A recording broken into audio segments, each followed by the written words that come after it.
A very disturbing story, a teenage courtship that ended in murder. According to one recent study, 1 in 5 high school girls says she's been abused by a date. But when 17-year-old Natasha Hall tried repeatedly to break up with her 19-year-old boyfriend, he shot her on her front porch in a brutal murder-suicide. ABC's Sharon Alfonsi is in Florida with details on this. Good morning, Sharon.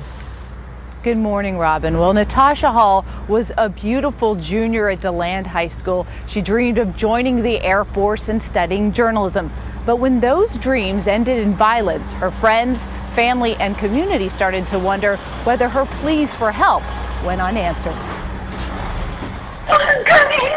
911, where's your emergency? We have a apparent shooting, and we've got a girl on our front porch that says there's been a shooting. The 911 call came just after 10 o'clock Friday night. Apparently, a boyfriend has shot a girlfriend. That's what she's telling me. She's on my front porch right now. She's hysterical. 17-year-old Natasha Hall and her best friend, Michelle Karpowitz, had gone to Natasha's home to grab a change of clothes before they went out. Hiding in the bushes, Clay Kuffner, Natasha's ex-boyfriend.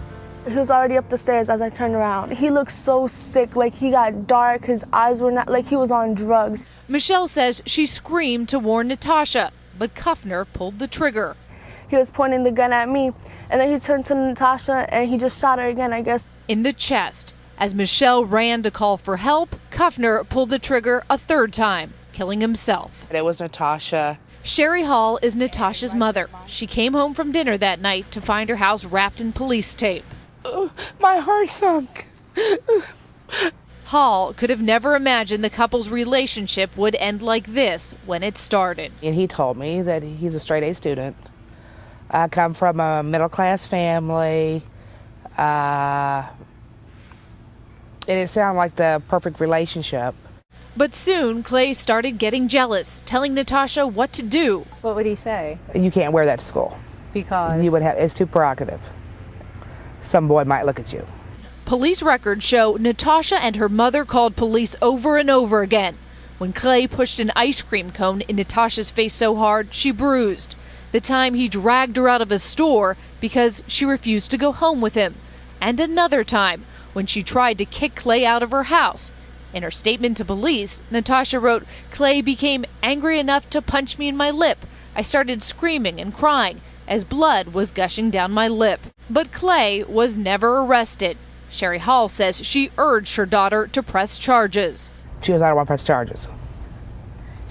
Because she felt badly for him. Yeah. So I told the police officer, I said, fine, she is a minor. I still want to pursue the charges. I am her mother. And the police officer said, you can't do that. If she doesn't want to press them, then you can't do nothing about it. In a statement provided to ABC News, DeLand police say they offered to visit the state attorney's office because they felt Natasha might be able to pursue a stalking charge. But they say both Mrs. Hall and Natasha decided not to pursue the charge. Adults tend to underestimate the severity of violence in teen relationships, and we sort of minimize how serious it can be and how lethal they can actually be. But Natasha, friends say, was terrified she would be killed. 2 days before Clay Kuffner showed up on her porch. She saw him just looking at her out the window. She immediately got out of bed, came running downstairs. She goes, "Mom, he's staring at me out the window while I try to sleep. That's so creepy." Tasha was going through a living hell. And Natasha called police to the house that night. Clay was never arrested. 48 hours later, she was dead. Robin? Thank you, Sharon. Hopefully folks can learn something from this story. Thank you very much. And you go to abcnews.com to find out the signs of an abusive relationship and how you can go about protecting your teen. In a flash, be the first to know what's coming up on Good Morning America tomorrow with the GMA Daily Flash email.